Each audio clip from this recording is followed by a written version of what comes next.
बिस्मिल्लाहिर्रहमानिर्रहीम। अस्सलाम वालेकुम। इमरान खान साहब ने 23 जनवरी बरोज़ इतवार एक इंटरेक्शन किया लोगों के साथ, जिसमें कॉल्स ली और बहुत इंपॉर्टेंट गुफ्तगू की कि ऐसे माहौल में, एक ऐसे वक्त में जब धमकियाँ दी जा रही थी, जब दावे किए जा रहे थे, जब तारीखें दी जा रही थी, जब पेशगोइयाँ की जा रही थी, उसमें इमरान खान साहब ने जो बातें कही वो मैं आपके सामने रखता हूँ कि कौन कौन सी चीज़ें बहुत इंपॉर्टेंट हैं। जैसे इमरान खान साहब ने पहले तो यही कहा कि उनको ये बातें पार्लियामेंट में करनी चाहिए थी, लेकिन पार्लियामेंट में एक तबका बैठा है जो कि NRO चाहता है, उनको बात नहीं करने देता।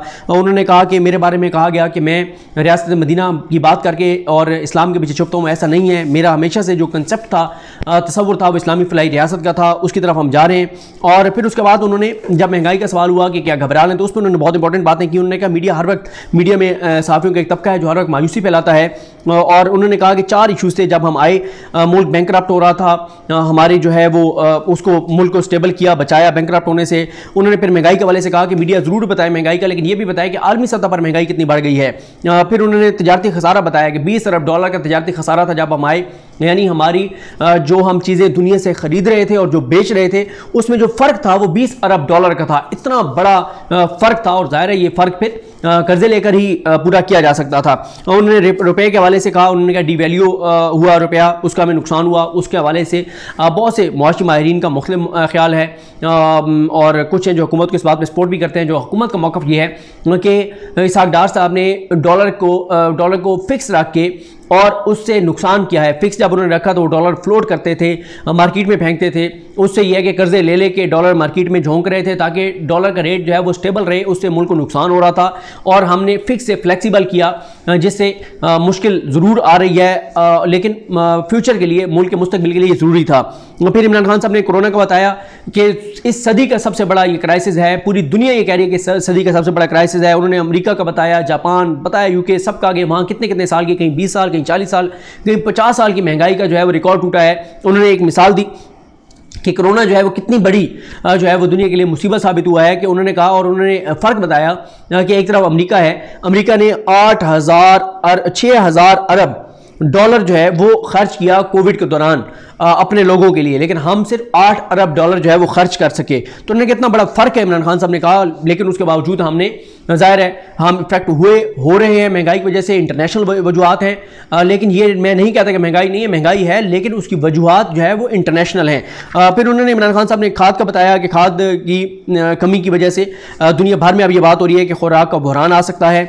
उन्होंने कहा गैस की कमी हुई, जिस वजह से जो है वो उसकी खाद की में भी कमी आई, उसकी पैदावार में, और उस वजह से पूरी दुनिया के अंदर जो है वो क्राइसिस आया हुआ है। उन्होंने कनाडा का बताया कि जिसको बहुत खुशहाल मुल्क समझा जाता है, यहाँ से लोग बहुत पैसा खर्च करते हैं वहाँ की नेशनलिटी लेने के लिए, लेकिन वहाँ पर भी 40% लोग फिक्रमंद हैं कि वो अपनी ग़िज़ाई ज़रूरत पूरी करने के लिए उनके पास पैसा भी होगा या नहीं होगा।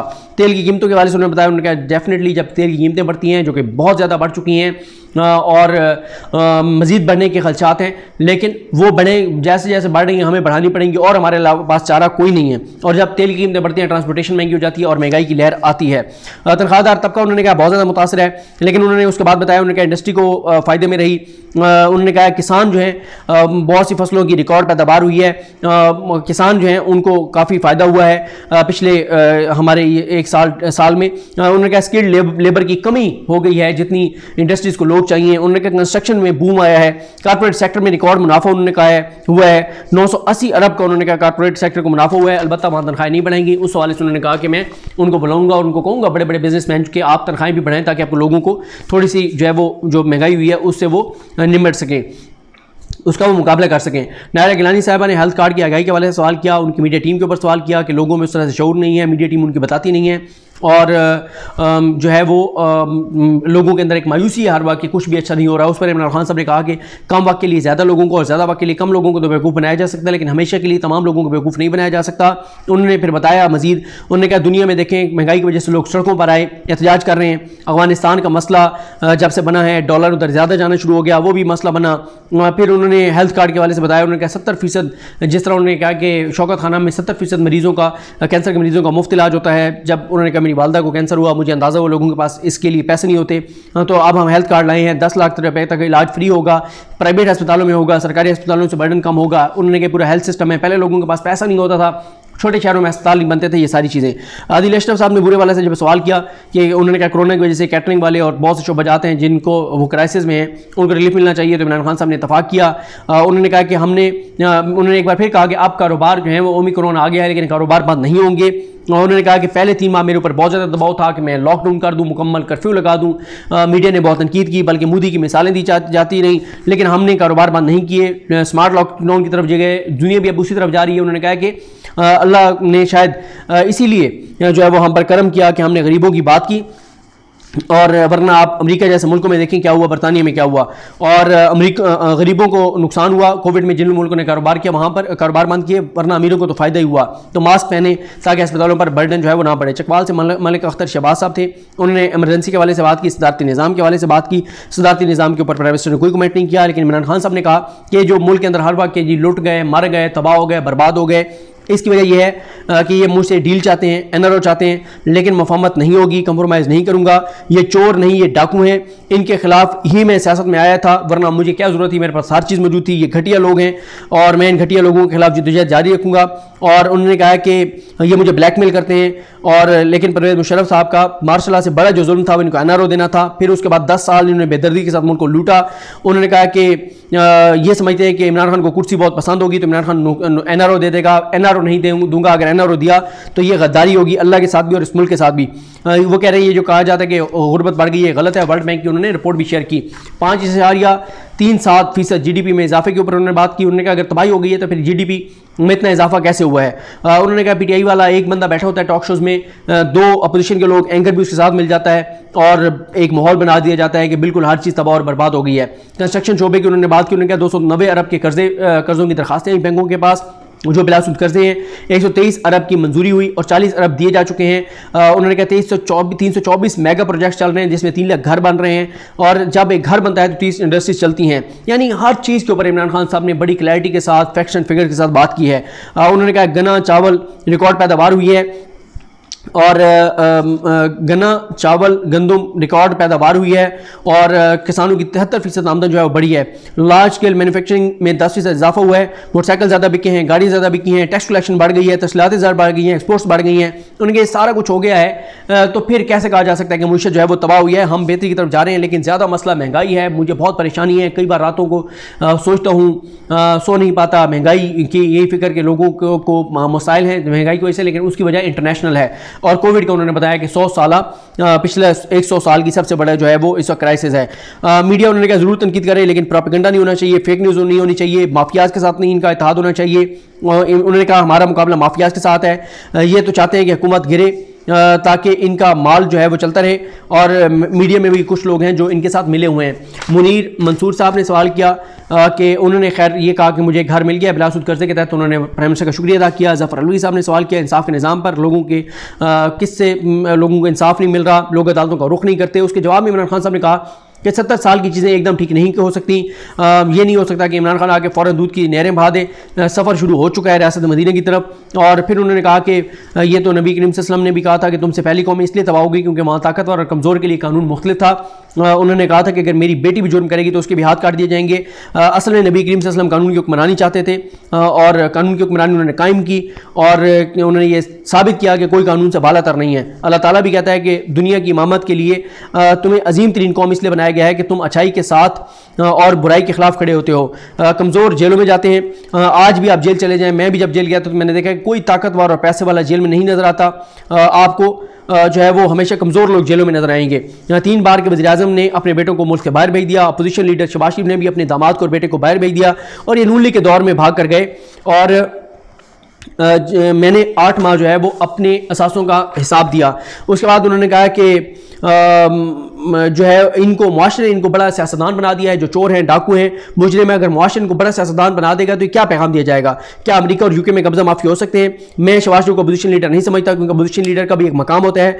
मैं इसको इस कौम का मुजरिम समझता हूँ। ये जब तकरीर भी करता है, लंबी लंबी तकरीरें करता है, तो वो नौकरी की दरखास्त होती है। मकसूद चपरासी के अकाउंट में 400 करोड़ आए, इनके छोटे मुलाजमीन के अकाउंट में 1600 करोड़ आए, तो ये जवाब देंगे 1600 करोड़ कहां से आया। अध्यक्ष से भी कहता हूं कि खुदा के वास्ते इस कौम पर रहम करें, रोजाना की बुनियाद पर शहबाज शरीफ के केसेस की समाअत करें।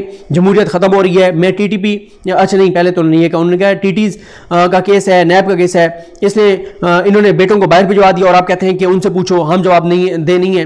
कौन से मास्टर में ऐसे होता है? शहबाज शरीफ से मिलने का मतलब यह होगा कि मैं जुर्म को कोई बुरी चीज़ नहीं समझता। मास्टर जो है वो एटम बम से तबाह नहीं होते, बल्कि उनकी अखलाकियात जब तबाह कर दी जाती है तो मास्टर तबाह होते हैं। उन्होंने कहा कि सहाफ़ी कह रहे हैं कि नवाज शरीफ को तकरीर करने दें, तो फिर अगर यही करना है तो फिर जेलों के दरवाजे खोल दें। मैं सबसे बात करने को तैयार हूँ, जिनसे मेरा नजरिया नहीं मिलता उनसे भी बात करने को तैयार हूँ, पीटीएम के साथ, टीएलपी के साथ बात करने को तैयार हूँ, बलोच नाराज रहनुमाओं से बात करने को तैयार हूँ। लेकिन जिस दिन मैं इन मुजरमों को एनआरओ दूंगा उस दिन इस मुल्क और अल्लाह से गद्दारी करूंगा। सिंगापुर में एक वजीर पकड़ा गया करप्शन केस में, तो उसने खुदकुशी कर ली। अमेरिका में एक मारूफ शख्स था, वो फ्रॉड, उसका पकड़ा गया तो उसकी बीवी ने उससे तलाक ले ली, बेटे ने खुदकुशी कर ली, दूसरा बेटा भी घर तक महदूद हो गया। उन्होंने कहा कि आप लोग इश्क तो नबी करीम सल्लल्लाहु अलैहि वसल्लम से करते हैं तो उनके रास्ते पर चले भी सही, लोगों को कहा। फिर उन्होंने कहा कि सिर्फ इमरान खान अकेला कुछ नहीं कर सकता, कि इमरान खान के पास कोई जादू का डंडा नहीं है कि वो हिलाकर सब कुछ ठीक हो जाएगा, हमें मिलकर जद्दोजहद करनी होगी। डॉक्टर शहनाज साहब ने नूर मुकद्दम केस की बात की, इस पर शायद से क्लैन साहब तफसील से बात कर चुके हैं, वैसे अपने व्लॉग में जो शुरू दिन से कवर भी कर रहे हैं। इमरान खान साहब ने कहा कि एक चीज़ जिसके लिए क्वेश्चन रहा, जो मैं चाहता हूं कि वो ठीक हो जाए, वो है कानून की बालादस्ती। नैब अदलिया आज़ाद हैं, मैं अकेला क्या करूं? सरकारी वकील कम तनख्वाह वाला होता है, उसके मुकाबले में प्राइवेट वकील बड़े पैसे वाला होता है। फिर उन्होंने कहा ज़्यादा असल ठीक कहते हैं कि शरीफ डॉक्ट्राइन है कि पहले जज को खरीदने की कोशिश करो, जज ना खरीदा जाए तो फिर उसको धमकी दो। इनको सिसिलियन माफिया कहा गया था और मैं इनके खिलाफ जो कर रहा हूँ जिहाद है और मैं जिहाद समझ के कर रहा हूँ, लेकिन मैं अकेला नहीं लड़ सकता, हम सब ने मिलकर इनके साथ लड़ना होगा। क्रिमिनल जस्टिस सिस्टम में 74 साल में पहली बार उन्होंने कहा इस्लाहात हम ला रहे हैं। उन्होंने कहा मैंने 8 रेगुलेटर्स को बुलाया कि आप लोग क्यों नहीं चीज़ों को रेगुलेट करते। उन्होंने बताया कि कार्टेल्स क्या करते हैं। उन्होंने कहा 800 स्टे ऑर्डर्स इन्होंने कार्टेल्स ने ले रखे हैं, माफियाज ने ले रखे हैं। 250 अरब रुपए के इन 8 जो रेगुलेटर्स हैं उनके स्टे चल रहे हैं अदालतों में। एफबीआर के 2500 अरब के टैक्स के केसेस चल रहे हैं अदालतों में, और हो सकता है इसमें एफबीआर के लोग भी मिले हुए हो। कस्टम के 270 अरब। उन्होंने कहा बताएं ना, अगर ये मेरे पास पैसा होता तो मैं लोगों पे खर्च करता। तो ये कोई 2,500-3 हज़ार अरब रुपए के केसेस जो हैं वो अदालतों में हैं, लेकिन मैं क्या कर सकता हूँ, अदालतें आज़ाद हैं, मेरे मातहत नहीं है। उन्होंने कहा चोर कमज़ोर की चोरी से मुल्क तबाह नहीं होते, बल्कि ताकतवर की चोरी से तबाह होते हैं। इमरान साहब ने डेनमार्क से यही के हवाले से बात की। बाकी इमरान खान साहब ने सबको ये कहा कि सिटीजन पोर्टल के ऊपर आप शिकायत किया करें, और उन्होंने कहा कि टिकटों के हवाले से किसी ने सवाल किया कि पीटीआई ने गलत टिकट दिए केपीके में, उस पर इमरान खान साहब ने कहा कि स्पेशल कमेटी बना रहे हैं जो देखेगी कि अगर किसी के रिश्तेदार को टिकट चाहिए तो, बाकी मैं खुद करूँगा। मोबाइल के ऊपर जो ड्यूटी है, जो टैक्स है, उसके हवाले से बात हुई तो उन्होंने, जो बाहर से आते हैं, उन्होंने कहा कि जी मुश्किल वक्त है, हमने इंपोर्ट्स को कम करने के लिए टैक्स बढ़ाए हैं। मैं खुद भी हर चीज़ मेड इन पाकिस्तान इस्तेमाल करता हूँ। देखिए मैंने जो कपड़े पहने हुए मेड इन पाकिस्तान है। और उन्होंने कहा कि हम हौसला शिक नहीं करना चाहते हैं बाहर से जो मोबाइल आते हैं, ताकि यहाँ पर कंपनीज हैं, यहाँ पर मोबाइल बने और बन भी रहे हैं। 22 करोड़ का बोझ, 22 करोड़ के मुल्क का बोझ 20 लाख आवाम जो हैं, लोग जो हैं वो टैक्स देकर नहीं उठा सकते। 70 साल के मसाइल एक दिन में इमरान खान ठीक नहीं कर सकता।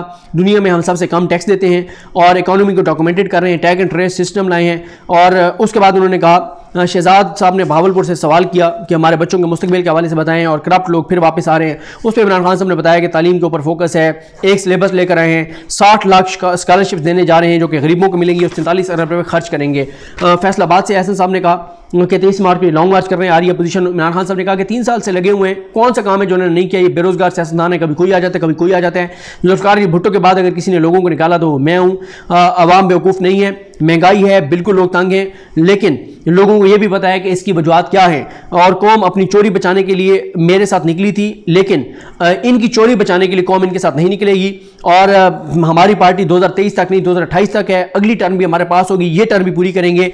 और उन्होंने कहा ये मैं इनको वार्निंग दे रहा हूँ कि अगर मैं हुकूमत से निकल गया तो मैं इनके लिए ज़्यादा खतरनाक हो जाऊंगा। अभी तो मैं दफ्तर में मसरूफ़ होता हूँ, काम कर रहा हूँ, तो ये सारे तमाशे देख रहा होता हूँ, फिर तो मैं सड़कों पर निकल आया तो फिर इनके लिए बड़े मुश्किल हालात होंगे। लावा जो है वो लोगों का लावा पक रहा है, सिर्फ सड़कों पर निकलना है और इनकी तरफ दिखाना है। फिर पहले भी ये लोग, इनके कई घर के अफराद लंदन भाग चुके हैं, बाकी भी घर लंदन भाग जाएंगे। और उन्होंने कहा नवाज शरीफ ने वापस नहीं आना क्योंकि उसको पैसे से प्यार है और पार्टी को इंटैक्ट रखने के लिए डील की खबरें ये दे रहे हैं। इनका वक्त ख़त्म हो चुका है और ये इनको अगर इनको ये मुल्क माफ़ नहीं करेगा। मैं 2018 में आया, वज़ीर-ए-आज़म बना, 2017 में ये लोग भाग गए थे, सारा टब्बर भाग गया था। बताने की रॉयल फैमिली वहाँ पर जो है वो पोलो नहीं खेल सकती, यहाँ पर ये खेल रहे होते हैं। और मैं तो इंतज़ार कर रहा हूँ नवाज शरीफ का कि प्लीज़ आप पाकिस्तान आ जाएँ, हर चीज़ पर, इकॉनमी हो, अदालतें हों, अदालती निज़ाम हो, नवाज शरीफ हो, डील हो, सब चीज़ों पर इमरान खान साहब ने खुलकर बात की है और बड़े कॉन्फिडेंट थे, बड़े पुरएतमाद थे और उन्होंने वाज़ेह तौर पर पैगाम दे दिया है इनको कि अव्वल तो तुम्हें NRO डील नहीं देने वाला, पीछे नहीं हटने वाला, शिकस्त तस्लीम नहीं करने वाला है, इकॉनमी बेहतरी की तरफ जा रही है, महंगाई से लोग मुतासर हैं लेकिन उसकी वजह इंटरनेशनल वजूहत हैं। जैसे इंटरनेशनल मार्केट में तेल की कीमतें कम होंगी, महंगाई कम होगी तो लोगों को रिलीफ मिलेगा, बाकी चीज़ें वो समझते हैं वो बेहतर कर रहे हैं, बेहतरी की तरफ जा रही हैं। तो अब देखते हैं कि चीज़ें आगे किस तरफ जाती हैं। लेकिन बहुत इंपॉर्टेंट इंटरेक्शन था एक ऐसे वक्त में जब मुसलसल एक मायूसी थी और बिल्कुल ऐसे था कि हुकूमत तो बिल्कुल जो है वो बैकफुट पर है। इमरान खान साहब ने बता दिया कि वो बैकफुट पर नहीं है और उन्होंने बता दिया है कि जनाब किस तरह वो मुल्क को आगे लेकर जाएंगे। मुझे अपनी दुआ में याद रखें। अल करीम हम सब का हामी नासरो। अल्लाह हाफ़िज़।